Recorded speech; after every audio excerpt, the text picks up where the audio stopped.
tindahan sa muffins. Inulit ko lang.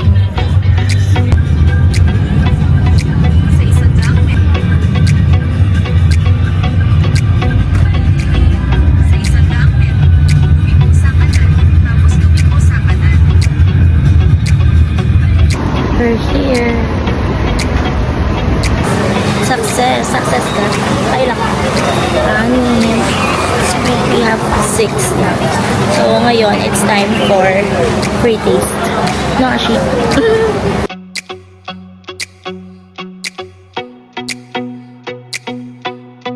Ayun, hindi na kami nakapag-vlog kasi ang bilis na ng mga pangyayari. Ngayon, we're going to have our lunch na. Kumutan mong mag-sanitize. Kain tayo, guys. So, yeah.